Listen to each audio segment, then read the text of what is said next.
സംഘപരിവാറിന്റെ മതന്യൂനപക്ഷ വേട്ട എന്ന വിഷയത്തിൽ LDF കുന്നന്താനം കമ്മിറ്റിയുടെ നേതൃത്വത്തിൽ ഭരണഘടനാ സദസ്സ് നടത്തി. ഫാദർ ഡോക്ടർ മാത്യൂസ് വാഴക്കുന്നം ഉദ്ഘാടനം ചെയ്തു.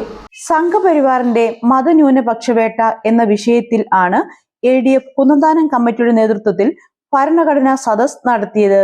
രാജ്യവ്യാപകമായി കന്യാസ്ത്രീകളെയും വൈദികരെയും സംഘപരിവാർ സംഘടന വ്യാപകമായി ആക്രമിക്കുന്ന സാഹചര്യത്തിലാണ് LDF കുന്നന്താനം കമ്മിറ്റി ഭരണഘടനാ സദസ്സ് നടത്തിയത്.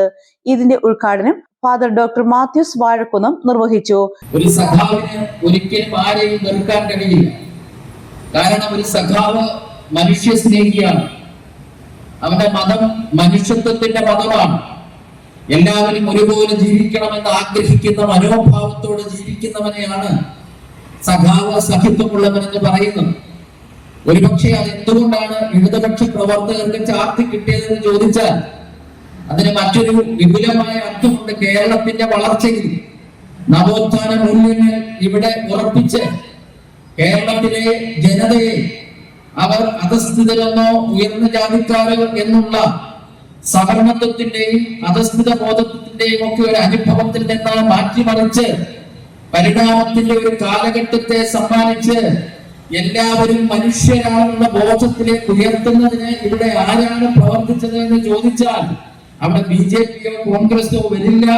അവിടെ ഇടതുപക്ഷം മാത്രമേ വരൂ എന്നുള്ളത് കൊണ്ട് ഈ നാട്ടിലെ ആളുകൾ എല്ലാവരും ഇടതുപക്ഷ പ്രവർത്തകരെ സഖാക്കൾ എന്ന് വിളിച്ചു. അതുകൊണ്ട് സഖാവായി തീരുക എന്ന് പറഞ്ഞാൽ അതിന്റെ അർത്ഥം മറ്റേതെങ്കിലും പാർട്ടിക്കാരോട് വെറുപ്പുണ്ട് എന്നല്ല. അതിൽ പകരം അവരെയും കൂടെ ഞങ്ങൾ സ്നേഹിക്കുന്നു, അവരെയും കൂടെ ഞങ്ങൾ ഉൾക്കൊള്ളുന്നു എന്ന് പറയലാണ്. മല്ലപ്പള്ളി ബ്ലോക്ക് പഞ്ചായത്ത് പ്രസിഡന്റ് ബാബു കൂടത്തിൽ അധ്യക്ഷത വഹിച്ചു. Rajesh Kumar, KP Radhakrishnan, advocate Santhosh Thomas, Shinu PT, professor PK Rajasekharan Nair, PG Thomas, advocate AK Vijayan, CK Lathakumari, BC Mathew, Mini Janardhanan, Sabu Mathew Tharyan എന്നിവർ പ്രസംഗിച്ചു.